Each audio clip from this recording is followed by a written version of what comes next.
les pays qui utilisent le franc CFA, colonisé par la France, en utilisant le franc CFA, cela signifie que c'est une colonie française.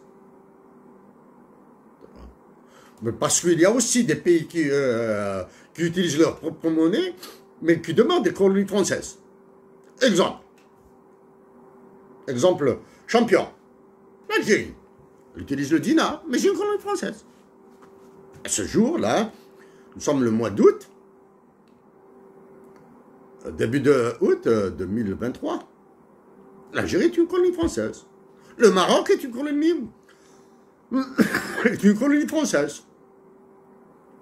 En Algérie, la situation est encore pire, grave.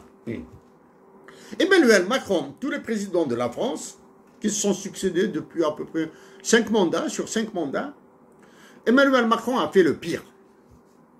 Ils ont interdit à l'État algérien d'entonner l'hymne national Kassaman. Bientôt, ce sera le 20 août 1956. Là, ce sera une autre commémoration. Ou, à défaut d'être une célébration, ce sera une autre commémoration. Ça sera triste. Le 20 août 2023 serait triste. Les Algériens n'entendront pas Kassaman dans son intégralité. Et pourtant, il a fait l'objet d'une polémique immense. Bref. Donc, tous les pays qui utilisent le franc CFA qui ont été colonisés par la France se sont abstenus d'exprimer leur adhésion aux BRICS. Pourquoi? Et le fait qu'ils sont contrôlés par la France, ça c'est clair, net et limpide. Ça c'est la première. Deuxième élément, c'est parce qu'ils sont incapables. Parce qu'ils restent dans leur caserne une semaine, un mois, 2 mois. Ils se réveillent. Ils disent, nous allons faire un coup d'État. Voilà. Ils font un coup d'État. Qu'est-ce qu'ils trouvent? Ils trouvent des petites querelles comme ça, on change la constitution, des petites querelles entre eux, etc. etc. Bien sûr, ils occupent l'opinion publique par la répression, la torture, par le crime, par la délapidation, etc. C'est ce qui se passe au Mali, c'est ce qui se passe au Niger, hein? C'est ce qui se passe au Burkina Faso, en République centrafricaine. Voilà, hein? Ils font ça. Donc, aucun pays... le Niger, le Mali, le Burkina, n'ont pas demandé à rejoindre les BRICS. Ah, ils utilisent le franc CFA. Parce que leurs richesses naturelles doivent rester sous le contrôle de l'Occident. Sauf que, comme nous l'avons dit au départ, du moins au milieu de l'intervention, les Américains ont dit aux Français, foutez le compte de l'Afrique là maintenant. Vous avez fait tellement de dégâts en Afrique que nous allons entrer en jeu, là. Nous allons prendre tout maintenant pour les Américains. Ils prendront tout pour le développement durable des États-Unis d'Amérique, le Sustainable Development des États-Unis d'Amérique, hein, parce qu'ils ont besoin des minerais rares, de la terre rare. Ils ont besoin du tantal, de la bauxite, ils ont besoin de l'uranium, hein. Ça, c'est pour le développement durable, de Sustainable Development. Donc, foutez le camp maintenant. Comment est-ce qu'ils vont faire ça? Il suffit de se rappeler ce qu'ils ont fait du Venezuela. Ils ont agité un certain Guaido, etc. Guaido qui a fait des fanfaronnades, qui montait sur des murs, qui faisait des déclarations à tort et à travers, etc. Qui faisait des déclarations, il se prenait pour le président des États-Unis d'Amérique. Un petit député là, vénézuélien. Qu'est-ce que ça retrouve au Venezuela là? Une inflation à rendre fou un cheval, un âne, pire que celle de l'Argentine. Une inflation à rendre fou un animal. Mieux encore, le Venezuela se retrouve avec trois monnaies. Le bolivar, un révolutionnaire vénézuélien, qui se retrouve comme un petit minable devant le dollar américain au Venezuela même. En Afrique, Qu'est-ce qui s'est passé? Le premier pays à être dollarisé a été le Zimbabwe. Ah, il a été dollarisé. Ça, ce sont des éléments que nous avons fournis en 2015. Okay? Donc, les économies des pays qui sont en train d'être déstabilisés par les États-Unis d'Amérique dans le cadre d'un remake du Hirak algérien vont voir leur économie, leur monnaie dollarisée. Leur économie, c'est autre chose. Leur monnaie dollarisée. Ah non, nous voulons maintenant que votre dollar, vos monnaies ressemblent au dollar. Ok? C'est immense, le levier monétaire. Donc pour cela, le franc CFA doit disparaître, mais maintenant nous voulons des monnaies qui seront, bien sûr, comme l'est le franc CFA par rapport à l'ancien franc français et par rapport à l'euro. Il doit être minable. Et c'est la voie que suit l'Algérie actuellement à travers le dinar. C'est la voie que suit l'Algérie à travers le dinar. Bon. Donc nous allons dollariser vos économies. Ça, c'est le cas du Niger. C'est le cas du Mali. Cas du Mali. Hein. Cas du Niger. Des généraux, ça c'est devenu, le grade de général est devenu n'importe quoi là. Des généraux maliens, des généraux ont montré leur acquaintance avec les États-Unis d'Amérique maintenant. Hein. En quoi ils étaient en contact permanent. Hein. Il faut se rappeler, dans l'une de nos inventions, nous avons donné même les cartes de la présence des forces américaines en Afrique. Nous avons parlé des NV-16 en Algérie, ça c'est un détail pour nous, important. Hein. Mais il y a la présence des forces américaines que nous avons données à travers des photos satellites des États-Unis d'Amérique. Hein. Il y a des forces, disons, réactives, c'est-à-dire prêtes à intervenir militairement, et il y a des forces, disons, d'observation. Sur le continent africain. Bien sûr, avec leur système de surveillance, hein, ben, il suffit de repenser à échelon. Hein. À échelon, vous avez tout. Hein. Il y a donc, il y a la dollarisation des économies du Niger, du Mali, etc. pour chasser la France. Donc, une contradiction pourrait paraître entre la présence française en Afrique et la dollarisation des économies africaines. Les grosses entreprises françaises sont absorbées déjà par les grosses entreprises américaines, les grosses compagnies américaines. Celles qui tentent un tant soit peu de résister le seront. Sont absorbées par les entreprises américaines. Hein? Donc, même si le petit ingénieur ou bien l'un des dirigeants parle français parce que son salaire sera en dollars américains. Hein? Il sera en dollars américains parce que son entreprise a été rachetée par un géant, par une entreprise américaine. Hein? Il suffit de voir ce que fait l'actuel roi de France et de l'économie africaine, le mégalomane Macron, avec les stores françaises, en libéralisant tous les secteurs, l'électricité qui coûte à ce qu'il paraît, qui coûte très cher, qui coûte la peau des fesses pour les Français, la vente des fonds de pension de retraite pour BlackRock, la préparation de la révision de la Constitution pour qu'il brigue un troisième mandat, etc. Tout ça, il suffit de voir. L'américanisation du comportement de la police, de la cliquette française. Hein. Actuellement, les policiers français se comportent en flics américanisés, hein, c'est-à-dire si les Noirs tirent aux États-Unis, hein, c'est comme ça. Donc, voilà, tout ça. Maintenant, si nous devons faire la synthèse la synthèse maintenant, il faudra, ça c'est global. Donc ça c'est un mouvement de déstabilisation, pas global, hein, qui continue hein, dans le cadre de la politique américaine qu'on définit par l'USAID, de Peace Corps, bien sûr par, nous allons revenir à la doctrine Monroe, America First. Non, Le clou. Le clou. Tout ça. Est-ce que le Niger sera attaqué par la CEDEAO? Par les pays membres de la CEDEAO. Quels sont les pays membres de la CEDEAO? Il faudra résister, là, hein, parce que normalement, on doit se boucher les oreilles. Les pays membres de la CEDEAO, hein, ici, en disant qu'il faudra se boucher les oreilles, nous pensons aux États, aux dirigeants officiels. Nous le répétons, la CEDEAO est une organisation internationale interétatique africaine, terroriste, qui agit pour les intérêts de Macron. Sauf que maintenant, les intérêts du roi Macron Emmanuel. Hein?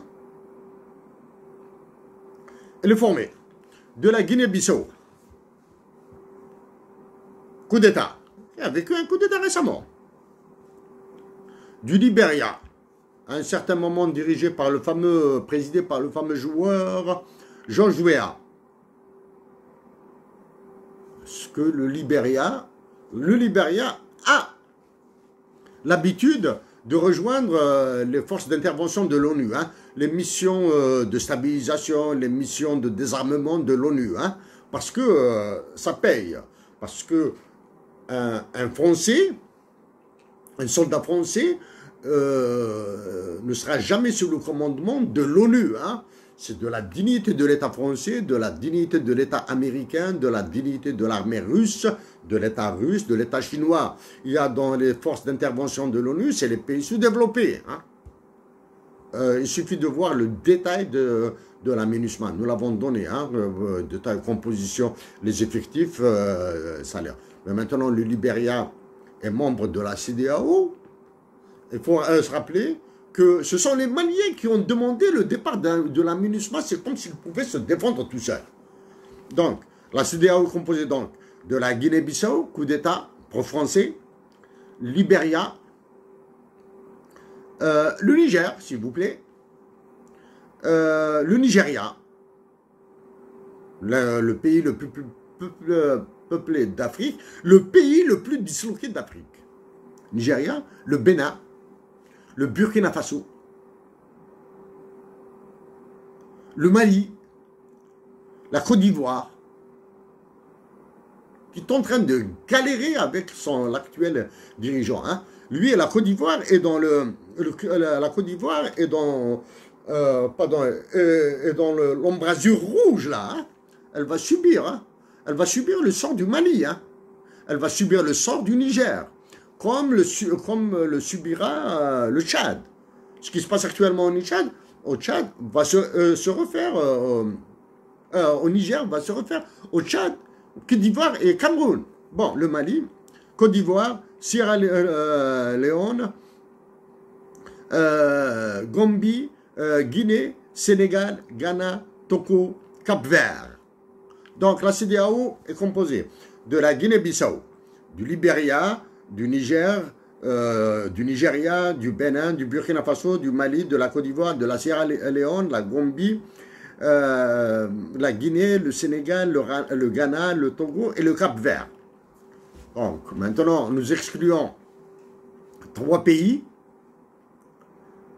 le Burkina Faso, le Mali, le Niger.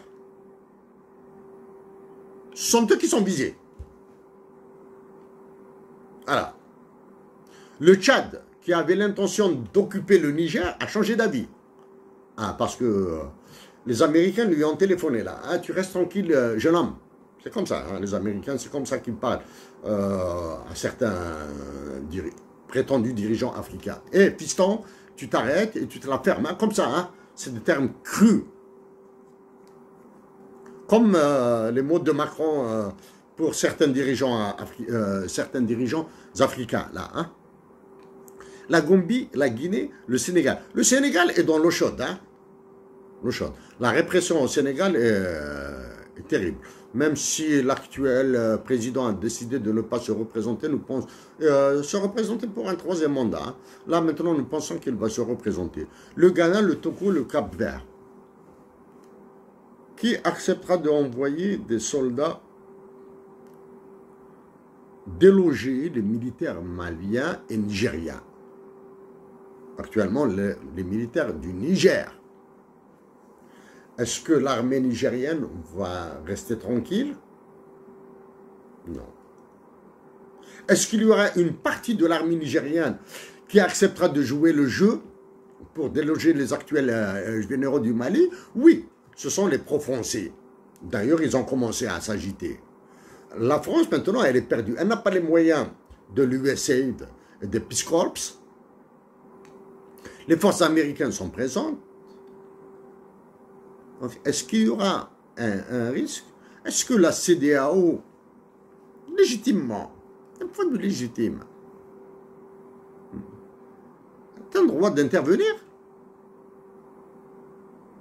Donc, en parlant de l'intervention des pays membres de la CEDEAO, desquels il faudra exclure certains pays, là, il faudra exclure au moins 5 pays, nous devons penser à l'Union africaine et à sa commission pour la paix, dirigée certainement par un Algérien. Quand nous avons parlé de cette commission de paix de l'Union africaine, de l'Assemblée, nous l'avons soulevé à plusieurs reprises. Certains militaires algériens ordonnent à des journalistes de nous répondre là.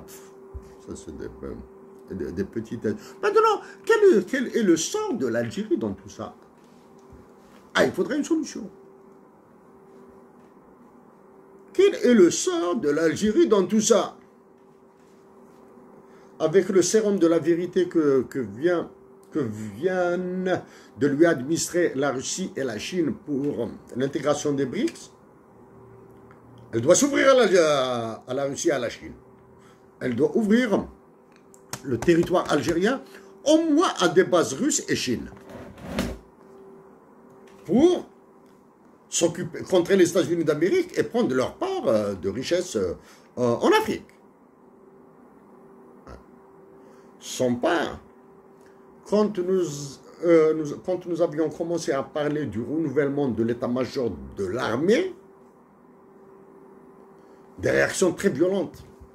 Pas des réactions, des menaces très violentes. On était clair. Quand nous avons parlé, suggéré une révolution de Zeuillet, de Carnation Revolution, pour le renouvellement radical de l'état-major de l'armée, celui qui a disparu de la circulation là, croyait, il élevait sa voix, il criait, etc., à qui voulait l'entendre, etc., que l'armée, ceci, cela. Mais maintenant, vas-y. Quelle est la solution maintenant pour l'Algérie? Eh oui. Il faudra intégrer un autre élément. La partition du Mali et du Niger. Ça, il faudra se rappeler que l'objectif, l'un des objectifs des Occidentaux est de partitionner le Mali et le Niger en même titre que l'Algérie. Okay? Ils vont partitionner le Mali, le Niger, ce qu'ils sont en train de faire au Congo, au Nigeria, au Cameroun. Pourquoi? Parce que pour eux, des États qui sont incapables de gérer la circulation automobile dans une capitale, ou bien de gérer les intempéries par un réseau d'évacuation des eaux assez correct, là, doivent être partitionnés, là. Hein. Vous imaginez que vous allez donner, la mairie de New York et de Washington à l'actuel occupant de Moradia? Ah, il faut connaître New York et Washington pour voir s'il peut gérer la mairie de New York, la mairie de Washington. Hein? Il peut. Ah, il faudra connaître New York et Washington pour voir si vous pouvez donner à tout l'état-major de l'armée algérienne la capacité de gérer au moins les incendies. S'il y a un incendie. Et s'il y a un accident de circulation. un gros accident, un gros carambolage là sur les autoroutes qui mènent vers New York ou vers Washington, ou bien vers Toronto là. Que dire des militaires africains là? Du Niger, du Tchad, du Mali, tout ça, hein, tout ça. Et donc, il faut une solution pour les Algériens, pour l'Algérie. Solution pour l'Algérie. D'abord, pour éviter de rentrer dans un conflit ouvert, un conflit armé ouvert. Hein? Un conflit armé ouvert. Pour éviter d'être disloqué, le territoire, pour pouvoir garder son intégrité territoriale. 3. Et pour aider à la paix. Eh oui. Aider à la paix. On est donc à la paix. Et il faudra penser au mouvement des réfugiés. Du Mali, du Niger, du Tchad, de la Libye. Eh oui, tout ça, hein. C'est beaucoup là. Avec la détresse humaine, il faudra les aider. Ce sont des humains. Il faudra les soigner pour éviter la contamination et la contagion. Il faudra faire avec parce que l'Algérie, il est impossible à l'État algérien de refuser tout le monde parce qu'ils utiliseront la violence naturelle, c'est-à-dire l'instinct animal qui est en nous. Quand un individu est malade, il est malade. Quand il a faim, il a faim. Quand il a envie de traverser un pays, il le traverse, quitte à ce qu'il laisse sa peau. Et il faut ça. Et il faut une solution pour les Algériens. Laquelle? C'est éviter de déclencher des conflits avec les autres. Éviter de déclencher des conflits avec les autres. Quels sont ces autres? Ils ne sont pas le Mali, le Niger ou le Tchad ou la Libye. Non, non. Avec Israël. Ah, c'est très loin. Hein? Avec Israël. Ça, c'est la première. Deuxième, il faut éviter de déclencher d'autres conflits. Deuxième, il faudra aplanir tous les conflits actuels. Le conflit avec la Tunisie, le conflit avec le Maroc. Il faudra les aplanir. Hein? C'est beaucoup de choses à la fois. Hein? Il faudra renouveler tout cet état-major-là. Hein? Les cocolas de l'état-major là, maintenant, ils doivent se bouger là. On a marre. 4. La nation algérienne doit refuser l'intervention de l'armée algérienne à l'étranger. Nos soldats, ce sont nos soldats. Ce sont actuellement, dans le temps, durant la guerre de libération nationale, il y avait d'autres facteurs. C'était un colonialisme d'extermination français. Donc il fallait la solidarité de tous les peuples. Ah non, maintenant, là. Apparemment, les dirigeants de certains des États refusent la solidarité des peuples. Donc il faudra la recréer. Il faut interdire l'intervention de l'armée algérienne. Comment maintenant il faudra éviter tout ça? Du moins, comment trouver la solution à ce problème, à tous ces problèmes-là? Donc, la paix, le patriotisme. Nous avons l'impression que depuis la mort de Hussein Ahmed, le patriotisme est mort avec lui. Faire une guerre avancée.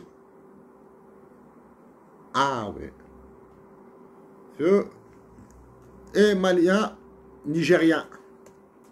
Aux Maliens et aux Nigériens. Nous sommes prêts à vous défendre, à vous aider, à vous protéger et à vous garantir l'intégrité de votre territoire sur une certaine période, à condition que l'armée algérienne occupe des profondeurs de 200 à 300 km. Ah oui, ça maintenant il y aura des Nigériens et des Maliens qui vont sauter là. Oh, oui. Sauter ou ne pas sauter, hein? Ça c'est votre cas. La guerre ne se fera pas en Algérie, hein? Non. C'est vous qui avez décidé choisi de vous mettre dans cette situation. Ce sont les Algériens qui ont accepté de se retrouver dans cette situation. Mais pour nous, nous défendons l'intégrité du territoire. Nous défendons l'intégrité de l'armée algérienne, pas des généraux là, hein, ces imbéciles là. Oui, nous pénétrons dans votre territoire. Parce que vous êtes déjà incapable de défendre le nord du Mali et le nord du Niger. Non, nous viendrons le défendre. Nous viendrons le défendre. Ah oui, la condition. Nous allons nous entendre sur les modes de dédommagement financier. Le flux, l'argent, bien les ressources naturelles. Nous allons exploiter toutes les ressources naturelles qu'il y a dans cette partie que nous allons occuper pacifiquement, avec un traité, etc. Eh oui, maintenant pour faire tout ça en Algérie, l'élection présidentielle qu'avait ordonnée Emmanuel Macron est tombée à l'eau. Qu'est-ce qu'il faut maintenant? La première action, c'est le renouvellement de l'état-major de l'armée ADA. Ils doivent se renouveler par eux-mêmes. Hein. Ce sont eux qui vont demander le départ de ces militaires-là. Hein. Et immédiatement après, une élection présidentielle qui sera ouverte à tous les Algériens, à tous les Algériens qui veulent se présenter. Pour nous, dans le cadre de la paix, dans le cadre du patriotisme, dans le cadre de la majorité et dans le cadre de la souveraineté nationale et non pas de l'indépendance nationale. De la souveraineté nationale. En rappelant les Algériens qui vont crever là, hein, qui vont crever de faim là, hein, parce qu'il n'y a pas de terre pour le blé, nous devons continuer à en importer, etc. Nous devons continuer à en importer des médicaments, etc. Parce que ce sont ces cocos-là. Pour nous, nous allons défendre ces arguments dans une campagne à l'élection présidentielle que nous ferons même si nous devons la faire virtuellement. Chers compatriotes d'Algérie,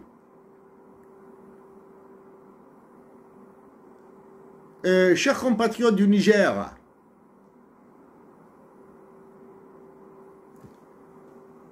il faudra repenser sérieusement à la fraternité, même si les Européens s'entre-déchirent entre eux, même si les Européens s'entre-déchirent entre eux, ils ont divergence. Les États européens protègent les populations européennes, collectivement. Voilà. Même si les Américains, les États-Unis d'Amérique tentent d'imposer leurs lois sur tout le continent américain, ils protègent les populations américaines, même s'ils participent au massacre. Certains massacres, les Américains sont premiers. Et ils participent à ce massacre. Parce que, actuellement, ce sentiment de patriotisme, même s'il commence à renaître en Bolivie, au Chili un peu, mais c'est des renaissances de patriotisme éphémères. En Venezuela, le sentiment patriotique a redisparu. Au Brésil, il a redisparu. Mais il y a, bon, les Américains défendent le continent américain, malgré eux, ils le défendent contre la Chine et la Russie. Chers compatriotes d'Algérie, chers frères et sœurs du Niger, chers frères et sœurs du Mali, dans nos précédentes interventions, d'il y a 4 ou 5 ans, c'est en 2014 que nous avons proposé la création d'un marché nord-africain des ressources naturelles basé en Algérie. Maintenant, où vous reconnaissez que vous êtes faible et vous faites appel à vos communautés universitaires que vous avez disloquées. En Algérie, la communauté universitaire, par l'état de terreur semé par les généraux, est devenue absente. Par l'état du sentiment de dépossession de la patrie, un point d'Algériens qui s'expriment, qui se disent Algériens et propriétaires de l'Algérie. Algériens, nous sommes, mais propriétaires de l'Algérie. Chers compatriotes, avec toute notre solidarité, Cette fois-ci, nos mots sont probablement un peu crus, un peu durs. La prochaine fois, ils le seront plus. Mais vous aurez toujours notre fraternité. Vous aurez toujours notre sentiment fraternel. Vous aurez toujours notre sentiment d'amitié. Ah, vous l'aurez toujours avec nous. Donc, en pensant à tous les détenus politiques algériens, et en pensant à la majorité de l'Algérie, en pensant au 20 août 2023, qui sera une période supplémentaire pour les occupants d'Al-Mouradia et de Ain Adja, pour voir s'ils sont capables d'exécuter Kassamen dans l'intégralité avec tous les Verts. Nous verrons. À vous tous, recevez nos meilleurs sentiments d'un exil qui nous ravage. Merci à vous tous.